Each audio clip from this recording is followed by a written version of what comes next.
Hi everyone, I want to make a guide for Witch Doctor in groups. This is a more gameplay focused guide. I already covered the how and why of the whole build in my in-depth Spirit Barrage guide, so check that out if you're not familiar with the build at all. This video will assume that you know the build and you understand a little bit what you're doing, but I want to show you how to optimize your performance in Greater Rifts. So I want to cover the mechanics of the Barber again first. The Barber makes it so that your Spirit Barrage does not deal any damage, but it accumulates damage. So you basically deal 0 damage all the time until the big explosion at the end, or when you recast the Phantasms. When you have 3 Phantasms out and you recast one, you will explode the first one. When you recast the second one, you will explode the second one, and so on. You can only have a maximum of 3, and basically after the 4th cast, you will explode or force explode the old ones. So this is very important because this way you can time your nukes. Also important to know is that you deal more damage the more targets are around you.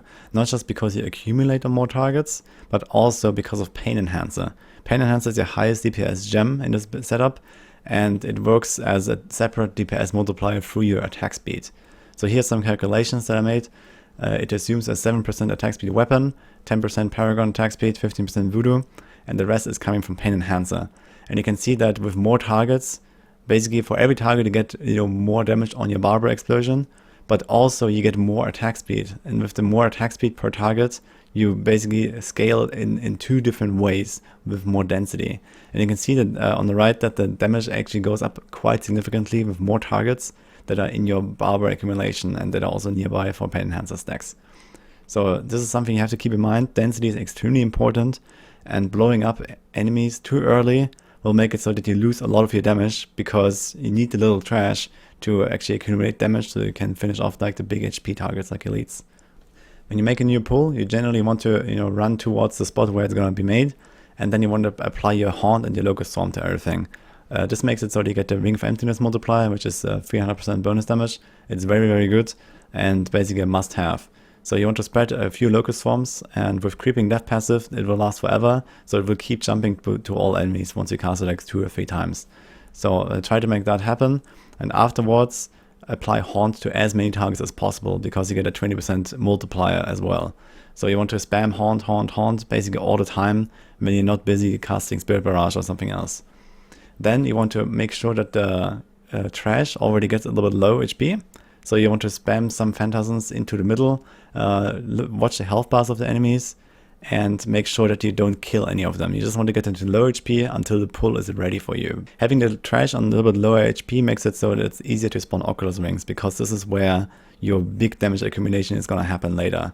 So basically you wait for the Barb and the Monk to make the pull, and you just do a little bit of damage, but don't kill anything until the Barb tells you you're ready to go, or until you decide that the pull is ready, and then you can start blasting basically.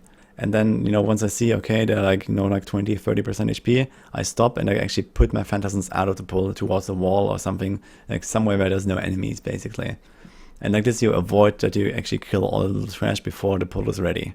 Also make sure you stack up your Endless Walk set for your nuke.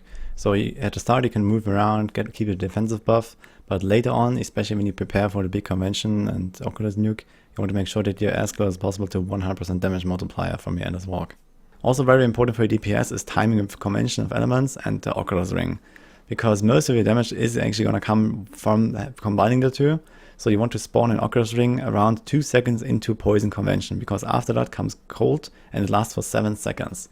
So this way you can accumulate with the Pain Enhancer stacks by casting it in the middle of the pull.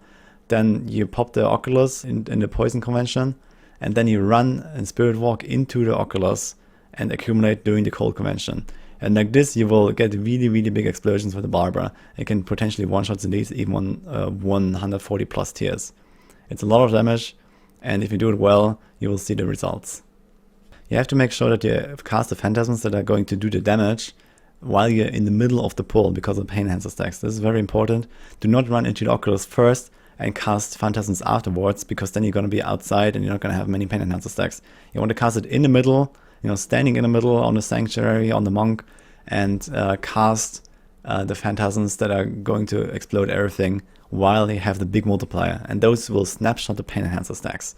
So like this, you always run to the Oculus after you put down the Phantasms. This is very important. Also, you have to prioritize the right targets. For example, in a pull like this here, we have a lot of nice trash with face beasts, lacoonies, skeletons and so on, and it's tightly packed.